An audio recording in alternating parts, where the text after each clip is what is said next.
Hello everyone, आप सभी का बहुत बहुत स्वागत है। तो आज की इस वीडियो में एक बार फिर से हम सीडीपी के कुछ मोस्ट इंपॉर्टेंट क्वेश्चन जो हैं यहाँ पर आप सभी के लिए लेके आए हैं, जो कि आपके आने वाले सभी टेट के एग्ज़ाम के लिए काफ़ी महत्वपूर्ण रहेंगे। और यदि आपने अभी तक हमारे चैनल को सब्सक्राइब नहीं किया है तो चैनल को जल्दी से सब्सक्राइब कर लीजिए और अपने फ्रेंड्स को भी शेयर कर दीजिएगा, वीडियो को लाइक और शेयर भी कर दीजिएगा, ठीक है। तो चलिए आज की वीडियो हम शुरू करते हैं। तो आज का हमारा पहला क्वेश्चन है, जो कि काफ़ी मोस्ट इंपॉर्टेंट क्वेश्चन है।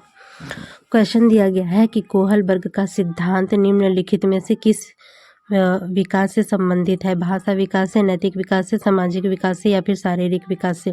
तो कोहलबर्ग का जो सिद्धांत है यह नैतिक विकास से संबंधित है, ठीक है। नेक्स्ट क्वेश्चन देखेंगे। नेक्स्ट क्वेश्चन दिया गया है अभिक्रमित, यहाँ पर क्वेश्चन दिया गया है अभिक्रमायोजित अधिगम का प्रत्यय किसने दिया था? हल ने दिया था, स्किनर ने दिया था, या फिर थॉर्नडाइक ने दिया था, या फिर वाटसन ने दिया था? तो किसने दिया था? स्किनर ने दिया था, ठीक है। चलिए नेक्स्ट क्वेश्चन देखेंगे। नेक्स्ट क्वेश्चन दिया गया है, क्वेश्चन है व्यवहारिक क्षमताओं में वह सापेक्ष स्थायी परिवर्तन जो कि प्रबलित अभ्यास का परिणाम होता है उसे क्या कहते हैं? अधिगम कहते हैं, अभिवृत्ति कहते हैं, अभिप्रेरणा कहते हैं, या फिर अभिक्षमता कहते हैं? तो व्यवहारिक क्षमताओं में वह सापेक्ष स्थायी परिवर्तन जो कि प्रबलित अभ्यास का परिणाम होता है वह क्या कहलाता है? वह अधिगम कहलाता है, ठीक है। तो यहाँ पर आपका राइट आंसर हो जाएगा अधिगम। नेक्स्ट क्वेश्चन देखेंगे। क्वेश्चन दिया गया है संज्ञान किस बुद्धि के सिद्धांत का हिस्सा है? प्रतिदर्श सिद्धांत का, गिलफोर्ड के सिद्धांत का, या फिर समूह कारक सिद्धांत का, या फिर फ्लूइड तथा क्रिस्टलाइज्ड सिद्धांत का? तो यहाँ पर आपका राइट आंसर होगा गिलफोर्ड के सिद्धांत का, ठीक है। तो यहाँ पर राइट आंसर होगा गिलफोर्ड का सिद्धांत। नेक्स्ट क्वेश्चन देखेंगे।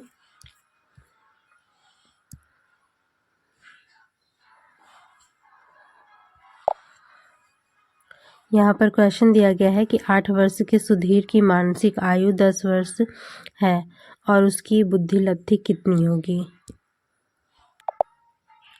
तो यहाँ पर जो है मानसिक आयु को ये बुद्धि लब्धि ज्ञात करने के लिए जो सूत्र दिया जाता है उस सूत्र को यहाँ पर हम लगा करके जो है इसका आंसर जो है निकाल सकते हैं, ठीक है।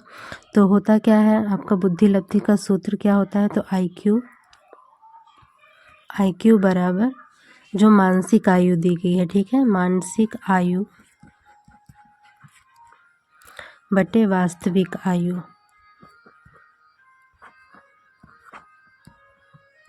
वास्तविक आयु, ठीक है। तो इसी में क्या है, हमें इस वैल्यू को पुट करना है और आंसर ज्ञात कर लेना है। तो यहाँ पर आप सभी देख सकते हैं कि आई क्यू बराबर हम कर लेंगे। यहाँ पर बताया गया है कि मानसिक आयु कितनी है? 10 वर्ष, ठीक है।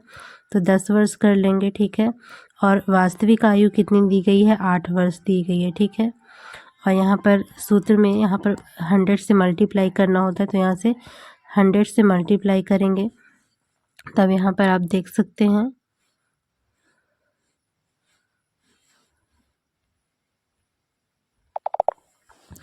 कि इस वैल्यू को जो है पूरी तरह से पुट करने के बाद इसे सॉल्व करेंगे तो हमें क्या मिल जाता है? 125, ठीक है। तो यही आपका राइट आंसर होगा। चलिए नेक्स्ट क्वेश्चन देखते हैं।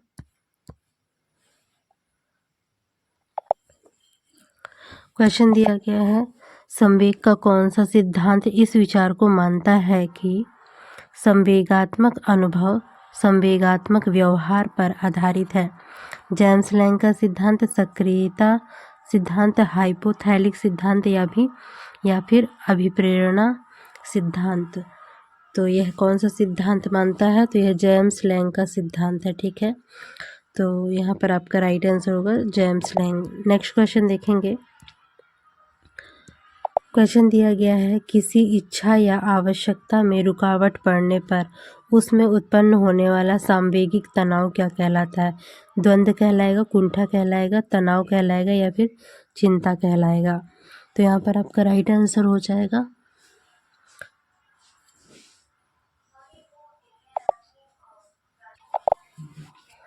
कुंठा कहलाएगा, ठीक है। तो यहाँ पर राइट आंसर होगा आपका कुंठा, ऑप्शन नंबर बी।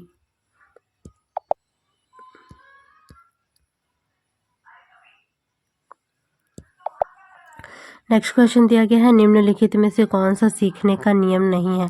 तत्परता का नियम, तनाव का नियम, प्रभाव का नियम या फिर अभ्यास का नियम। तो कौन सा नियम है जो कि सीखने का नियम नहीं है? तो आप सभी देख सकते हैं कि जो आपका तनाव का नियम है, यह जो है सीखने का नियम नहीं है। ठीक है, चलिए नेक्स्ट क्वेश्चन देखेंगे।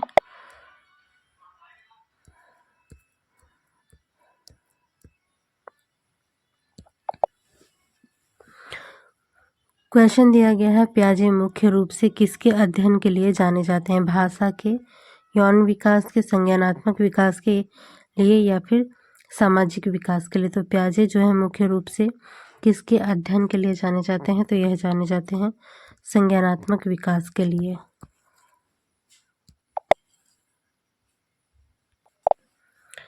नेक्स्ट क्वेश्चन दिया गया है, क्वेश्चन है, जब मानव शरीर के एक भाग को दिए गए प्रशिक्षण का अंतरण दूसरे भाग में हो जाता है तो इसे कहते हैं ऊर्ध्वाधर अंतरण, द्विपार्श्विक अंतरण या फिर क्षैतिज अंतरण या फिर इनमें से कोई नहीं।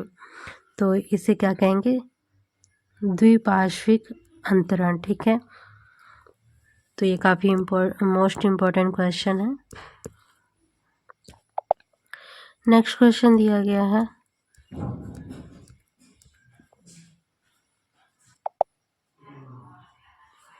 क्वेश्चन दिया गया है, दिए हुए प्राप्तांकों के समूह में जो प्राप्तांक बहुधा सबसे अधिक बार आता है उसे कहते हैं बहुलक, मध्यांक, मध्यमान या फिर मानक विचलन। तो इसे क्या कहते हैं? बहुलक कहते हैं। ठीक है,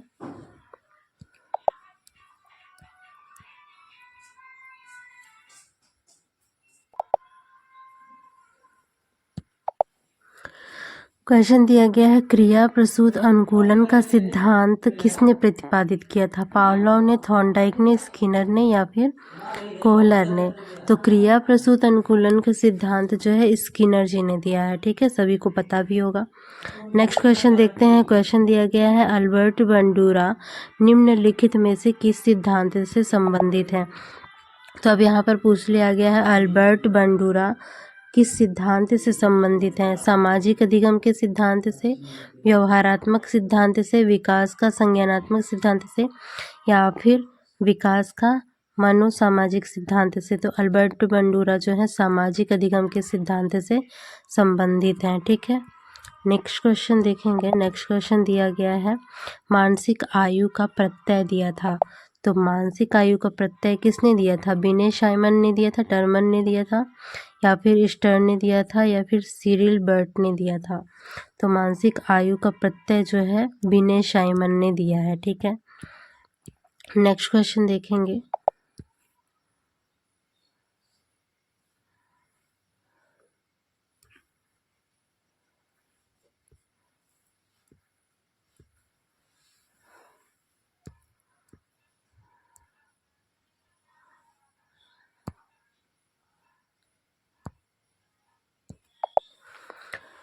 क्वेश्चन दिया गया है कि टर्मन के अनुसार 90 से 100 बुद्धि लब्धि का बालक माना जाता है। मंद बुद्धि माना जाएगा, श्रेष्ठ बुद्धि माना जाएगा या फिर सामान्य बुद्धि वाला माना जाएगा या फिर क्षीण बुद्धि वाला माना जाएगा।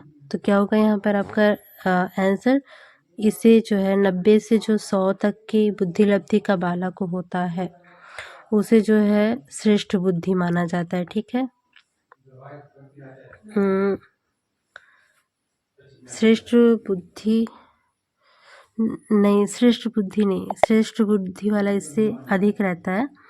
ठीक है, सामान्य बुद्धि वाला बालक कहेंगे। ठीक है, क्योंकि यहाँ पर ऑप्शन थोड़ा ऊपर नीचे दिया गया है तो इसे क्या कहेंगे? 90 से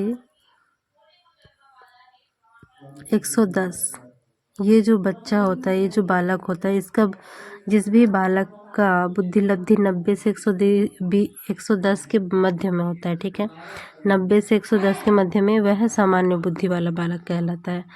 ठीक है, और आपका जो बहुत श्रेष्ठ वाला ये जो है श्रेष्ठ बुद्धि वाला जो बालक है यह आपका कहलाएगा जो आपका 120 से ऊपर का होगा। ठीक है, 120 से 130 तक का जो होगा और उच्च सामान्य में कौन सा आ जाएगा, तो जो 110 से ऊपर होगा और 120 से 20 के बीच में होगा। ठीक है, तो ये भी याद रखना है। चलिए नेक्स्ट क्वेश्चन देखेंगे। क्वेश्चन दिया गया है, सीखने से संबंधित प्रतिक्रिया सिद्धांत में पावलोव ने प्रयोग किया। तो पावलोव ने किस पे प्रयोग किया है, बिल्ली पर, बंदर पर, कुत्ते पर या फिर चूहे पर। तो पावलोव ने किस पे प्रयोग किया था, कुत्ते पर प्रयोग किया था। ठीक है, चलिए नेक्स्ट क्वेश्चन देखते हैं।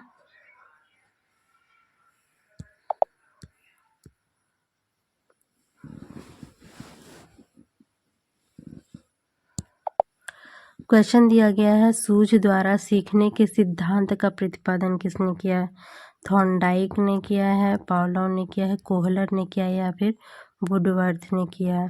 तो सूझ के द्वारा सीखने का सिद्धांत का प्रतिपादन जो है किसने किया है, कोहलर ने किया है। तो यहाँ पर राइट आंसर होगा ऑप्शन नंबर ये 3rd वाला। ठीक है,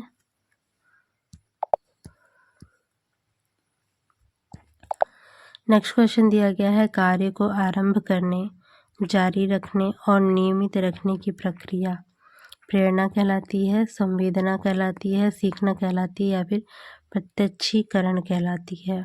तो यह कहलाएगी आपकी प्रेरणा। ठीक है, नेक्स्ट क्वेश्चन दिया गया है, विस्मृति कम करने का उपाय क्या है। सीखने में कमी, सीखने की त्रुटिपूर्ण या फिर पाठ की पुनरावृत्ति या फिर स्मरण करने में कम ध्यान देना। तो स्मृति को कम करने का उपाय क्या है, विस्मृति को। ठीक है, विस्मृति को कम करने का उपाय क्या है, यही यहाँ पर पूछा गया है। तो उपाय है आपका कि पाठ की पुनरावृत्ति। ठीक है, किसी भी चीज़ को बार बार आप दोहराओगे, रिपीट करोगे तो आपको जो है वो चीज़ हमेशा याद रहेंगी, भूलेंगी नहीं। नेक्स्ट क्वेश्चन दिया गया है, क्रोध व भय प्रकार है अभिप्रेरणा का, परिकल्पना का, संवेग का या फिर मूल प्रवृत्तियों का। तो क्रोध व भय किसका प्रकार है, तो यह प्रकार है आपके संवेगों का। ठीक है, नेक्स्ट क्वेश्चन देखेंगे। क्वेश्चन दिया गया है, दूसरे व्यक्ति के बाह्य व्यवहार की नकल है, क्या है, सीखना है, कल्पना है, अनुकरण है या फिर चिंतन है। तो दूसरे व्यक्तियों के बाह्य व्यवहार की नकल करना क्या कहलाता है आपका, तो यह कहलाता है आपका अनुकरण करना। ठीक है, जैसे छोटे बच्चे जो हैं दूसरे का नकल करके सीखते हैं। ठीक है, तो वह क्या कहलाता है, ऐसा कहा जाता है कि बच्चे जो हैं अनुकरण करके सीख रहे हैं। नेक्स्ट क्वेश्चन देखेंगे। नेक्स्ट क्वेश्चन दिया गया है, यदि पूर्व ज्ञान व अनुभव नए प्रकार के सीखने में सहायता करते हैं तो उसे क्या कहते हैं। नकारात्मक प्रशिक्षण स्थानांतरण, सकारात्मक प्रशिक्षण स्थानांतरण या फिर प्रशिक्षण स्थानांतरण या फिर सीखना। क्या कहा जाता है, यदि पूर्व ज्ञान व अनुभव नए प्रकार के सीखने में सहायता करते हैं तो इसे क्या कहा जाएगा आपका, सकारात्मक प्रशिक्षण स्थानांतरण। ठीक है, नेक्स्ट क्वेश्चन देखिएगा। नेक्स्ट क्वेश्चन दिया गया है, सीखी हुई बात को स्मरण रखने या पुनः स्मरण करने की असफलता को क्या कहते हैं। कल्पना, विस्मृति, स्मृति या फिर ध्यान। तो इसे जो बातें सीखी गई हैं यदि आप उसे पुनः दोबारा स्मरण नहीं कर पा रहे हैं तो इसे क्या कहेंगे, तो इसे आप विस्मृति कहेंगे। ठीक है, चलिए नेक्स्ट क्वेश्चन देखते हैं। नेक्स्ट क्वेश्चन दिया गया है, भाटिया बैटरी का प्रयोग निम्नलिखित में से किसके मापन हेतु किया जाता है। व्यक्तित्व के, बुद्धि के, रुचि के या फिर अभिक्षमता के। तो भाटिया बैटरी का प्रयोग जो है किसके मापन में किया जाता है, तो यह किया जाता है आपके बुद्धि के मापन में। ठीक है, ये काफ़ी इम्पोर्टेंट क्वेश्चन है, ये सभी क्वेश्चन जो है काफ़ी इम्पोर्टेंट है। चलिए नेक्स्ट क्वेश्चन देखिएगा। नेक्स्ट क्वेश्चन दिया गया है, हॉल का सिद्धांत निम्नलिखित में से किसकी व्याख्या करता है। बुद्धि की, प्रकृति की, मूल्यों के विकास की, अधिगम के, अभिप्रेरणा की, भूमिका की या फिर किशोरों का मनोविज्ञान। तो हॉल का सिद्धांत किसकी व्याख्या करता है, तो यह आपका करता है किशोरों के मनोविज्ञान की। ठीक है, चलिए नेक्स्ट क्वेश्चन देखेंगे। क्वेश्चन दिया गया है, मानव व्यक्तित्व में मनोलैंगिक विकास को निम्नलिखित में से किससे महत्व दिया था, मतलब किसने महत्व दिया था? कमेनियस ने, हॉल ने, हॉलिंगवर्थ ने या फिर फ्रायड ने? तो मानव व्यक्तित्व के मनोलैंगिक विकास को किसने महत्व दिया था? तो वे कौन थे? तो वे थे फ्रायड। ठीक है, चलिए नेक्स्ट क्वेश्चन देखते हैं। नेक्स्ट क्वेश्चन दिया गया है, मनोविज्ञान की प्रथम प्रयोगशाला को किसने स्थापित किया था? डब्ल्यू वुंट ने, पावलोव ने, सिगमंड फ्रायड ने या फिर वाटसन ने? तो मनोविज्ञान की प्रथम प्रयोगशाला को विलियम वुंट ने जो है स्थापित किया था। ठीक है, चलिए नेक्स्ट क्वेश्चन देखेंगे। क्वेश्चन दिया गया है, गेस्टाल्ट मनोविज्ञान की आधारशिला किसने रखी है? गेस्टाल्ट मनोविज्ञान की जो आधारशिला है किसने रखी है? फ्रांज ब्रेंटानो ने, एडगर रूबिन ने, मैक्स वर्थीमर ने या फिर कर्ट लेविन ने? तो किसने रखी है? तो मैक्स वर्थीमर ने रखी है। ठीक है, नेक्स्ट क्वेश्चन देखेंगे। क्वेश्चन दिया गया है, संघनन सिद्धांत निम्नलिखित में से किससे संबंधित है? अधिगम से, स्मृति से, अभिप्रेरणा से या फिर सृजनात्मकता से? तो संघनन का जो सिद्धांत है यह किससे संबंधित है? यह स्मृति से संबंधित है। ठीक है, तो इसे भी याद रखेंगे। नेक्स्ट क्वेश्चन देखेंगे। नेक्स्ट क्वेश्चन दिया गया है, क्षेत्र सिद्धांत निम्नलिखित में से किस वर्ग का योगदान है? व्यवहारविदों का, संरचनाविदों का, विश्लेषणों का या फिर गेस्टाल्टवादियों का? तो क्षेत्र सिद्धांत किस वर्ग का योगदान है? तो यह योगदान है आपके जो गेस्टाल्टवादी हैं इनका। ठीक है, तो ये था आज की वीडियो का लास्ट क्वेश्चन। वीडियो यदि अच्छी लगी हो तो वीडियो को लाइक कीजिएगा, शेयर कीजिएगा, चैनल को सब्सक्राइब कीजिएगा। मिलते हैं इसी तरह की एक नई वीडियो के साथ में।